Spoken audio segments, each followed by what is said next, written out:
دنیا اس وقت امریکہ اور ایران کے معاملات میں الجھی ہوئی ہے، اس لیے ترکی اور اسرائیل کے درمیان بیانات کی جو جنگ لگی ہوئی ہے اس پر زیادہ فوکس نہیں دے پا رہے، اس پر زیادہ دھیان نہیں دیا جا رہا۔ نیتنیاہو نے ترک صدر اردوان پر الزام لگایا ہے کہ وہ اپنے کرد شہریوں کے قتل عام میں ملوث ہیں۔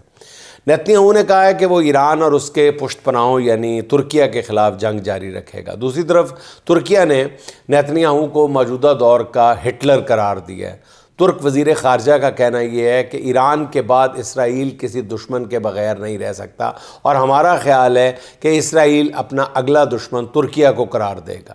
اب یہ بات سب کی سمجھ میں آ جانی چاہیے کہ نیتنیاہو اور ٹرمپ کی جوڑی عالمی امن کے لیے کس قدر بڑا خطرہ بن چکی ہے۔ ناظرین، جنگ سے پوری دنیا پریشان ہے، مگر اس دوران صدر ٹرمپ کی بدحواسیاں بڑھتی جا رہی ہیں۔ پہلے انہوں نے کیتھولک پوپ پر رقیق حملے کیے اور کہا کہ وہ دہشت گردوں کے حامی ہیں۔ اس پر تنقید ہوئی تو ٹرمپ اپنے موقف سے پیچھے ہٹ گئے اور کہا کہ وہ پوپ سے معافی نہیں مانگیں گے۔ پوپ لیو بھی اپنے موقف پر ڈٹ گئے، جن کا کہنا یہ تھا کہ وہ ٹرمپ انتظامیہ سے مجھے کوئی خوف نہیں ہے، امن اور مفاہمت کی اپیلیں جو ہیں وہ انجیل کی تعلیمات پر مبنی ہیں۔ آج دنیا میں بہت زیادہ لوگ تکلیف میں ہیں، بہت سے بے گناہ لوگ مارے جا رہے ہیں۔ پوپ کے اس بیان پر امریکی صدر ڈونلڈ ٹرمپ نے اپنی مصنوعی ذہانت سے تیار کردہ تصویر شیئر کی، جس میں وہ خود کو مسیحا یعنی نجات دہندہ کے طور پہ دکھا رہے ہیں۔ اس پر مذہبی حلقوں نے شدید تنقید کی، تو جب تنقید سامنے آئی تو ٹرمپ نے اپنی یہ تصویر بہرحال سوشل میڈیا سے ہٹوا دی۔ اس پر امریکی سینیٹر برنی سینڈرز کا کہنا یہ ہے کہ ٹرمپ ایسی تصاویر شیئر کر رہے ہیں جو توہین کے زمرے میں آتی ہیں۔ انہوں نے کہا کہ ریپبلکن ارکان پارلیمنٹ کب تک اس خطرناک اور غیر متوازن شخص کی اندھی پیروی کرتے رہیں گے۔ اچھا ناظرین، پاکستان پر جنگ کے اثرات شدید سے شدید تر ہوتے جا رہے ہیں۔ پیٹرول کی قیمتیں اور مہنگائی پہلے ہی انتہائی حدوں کو چھو رہے ہیں۔ اب بجلی اور گیس کی طویل لوڈ شیڈنگ نے عوام کا تیل نکال دیا ہے۔ باقی علاقوں کو تو چھوڑیں، لاہور میں گزشتہ 2 روز سے بجلی کب آتی ہے کب جاتی ہے کسی کو کچھ پتہ نہیں۔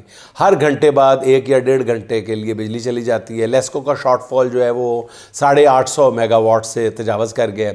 دنیا حیران ہے کہ آخر چل کیا رہا ہے۔ ایک طرف IPPs کے معاہدے ہیں جن کے مطابق ملکی طلب سے دگنا مقدار میں اضافی بجلی موجود ہے، پھر بھی طویل لوڈ شیڈنگ کی وجہ جو ہے وہ سمجھ سے باہر ہے۔ ہر کوئی پوچھتا ہے کہ کیپیسٹی پیمنٹ کے باوجود بجلی کیوں نہیں آ رہی، جب بجلی کی قیمت میں بھی کئی 200 گنا اضافہ کیا جا چکا ہے۔ وجہ بڑی سادہ ہے کہ پیٹرولیم مصنوعات مہنگی ہونے کی وجہ سے IPPs نے بجلی کی پیداوار روک دی ہے۔ یہ وہی IPPs ہیں جو دہائیوں سے کیپیسٹی پیمنٹ لے رہے ہیں، یعنی اگر ایک پاور کمپنی سے 1000 میگا واٹ بجلی کا معاہدہ ہے اور وہ کمپنی صرف 100، 150، 100 میگا واٹ بجلی بنا رہی ہے تو پھر بھی اسے ادائیگی 1000 میگا واٹ کی کرنی پڑے گی۔ اب بجلی کی پیداواری لاگت میں کچھ اضافہ ہوا ہے تو ان کمپنیوں نے بجلی بنانا ہی بند کر دی ہے۔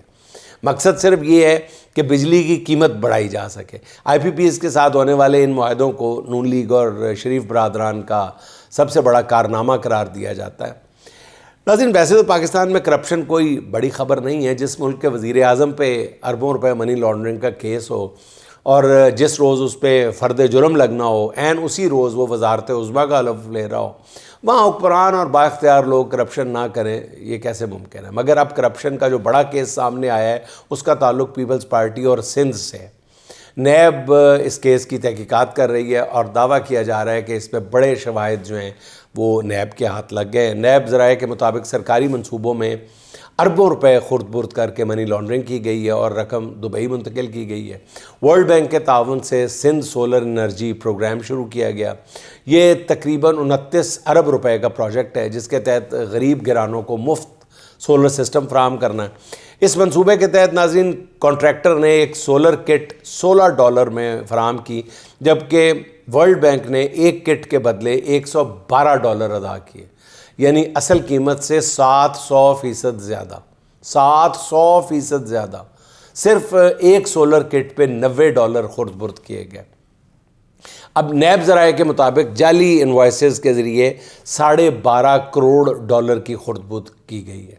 $12.5 کروڑ کی خرد برد، جی ناظرین۔ فنڈز کی ادائیگی بھی عرب امارات میں مختلف اکاؤنٹس میں کی گئی ہے، جس کے بعد دبئی میں جائیدادیں خریدی گئیں، انہیں اکاؤنٹ سے ادائیگی کی گئی۔ تمام شواہد کا فورینسک آڈٹ جاری ہے۔ ذرائع کے مطابق کرپشن کرنے والوں میں بہت بڑے نام شامل ہیں، جبکہ بہت بڑے نام کہا جائے تو سب کو سمجھ جانا چاہیے کہ وہ بڑے نام کون کون سے ہیں۔ امید ہے کہ اس بار نیب کی یہ انکوائری صرف 28ویں ترمیم کے لیے بازو مروڑنے کے کام نہیں آئے گی، بلکہ لوٹی ہوئی دولت واپس قومی خزانے میں لانے کے ساتھ ذمہ داروں کو سزا بھی ملے گی۔ اچھا ناظرین، اڈیالہ جیل میں آج عمران خان سے فیملی کی ملاقاتوں کا دن تھا۔ عمران خان کی بہنوں نے آج سرپرائز دیا اور پولیس کو چکمہ دے کر اڈیالہ جیل کے گیٹ نمبر 5 تک پہنچ گئی۔ اس موقع پر علیمہ خان کا کہنا تھا کہ ٹیکنیکلی ہم آج کامیاب ہو گئے، ہم نے خود کو اڈیالہ کے گیٹ نمبر 5 پر پہنچ کر رجسٹر کرا دیا ہے کہ ہم آئے تھے۔ اب وہ یہ بہانہ نہیں بنا سکتے کہ ہم آئے ہی نہیں، اب یہ قانونی طور پر ہماری ملاقات کو نہیں روک سکتے۔ انہوں نے کہا جیل انتظامیہ کا طریقہ یہ ہے کہ ہر بار کہتے ہیں کہ یہ گیٹ پر نہیں پہنچے، پیچھے سے خود پولیس کے ذریعے ناکے لگا کے روکا جاتا ہے۔ آج ہم نے گیٹ پر پہنچ کر ان کا یہ بہانہ بھی ختم کر دیا ہے۔ اب جیل انتظامیہ یہ نہیں کہہ سکتی کہ ہم آئے نہیں۔ آج پولیس والوں کی نوکریاں خطرے میں پڑ گئی ہیں کیونکہ ہم گیٹ نمبر 5 تک پہنچ گئے ہیں، مگر اس کے باوجود بہنوں کی ملاقات نہیں کرائی گئی۔ یہ ایک پریشان کن صورتحال ہے۔ عمران خان کی ایک آنکھ کی بینائی تقریباً ضائع ہو چکی ہے، ملاقاتیں 4 ماہ سے بند ہیں، پارٹی کے بڑے نام وکلا سب خاموش ہیں۔ سمجھ نہیں آ رہا کہ پارٹی قیادت کس چیز کا یا کس خبر کا انتظار کر رہے ہیں۔ حکومت کا پیغام واضح ہے کہ تحریک انصاف کی قیادت اگر نہیں سمجھ رہی تو اس کی مرضی۔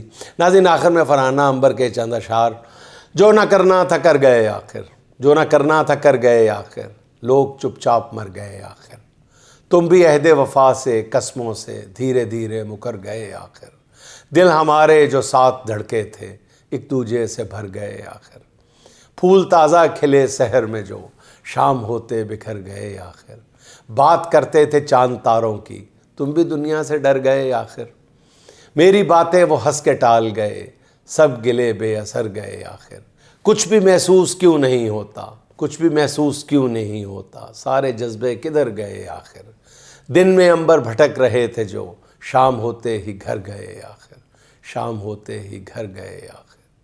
ناظرین، خوش رہیں، خوش رکھیں، آپ سے ملاقات ہوگی انشاءاللہ اگلے ولاگ میں۔ اللہ حافظ۔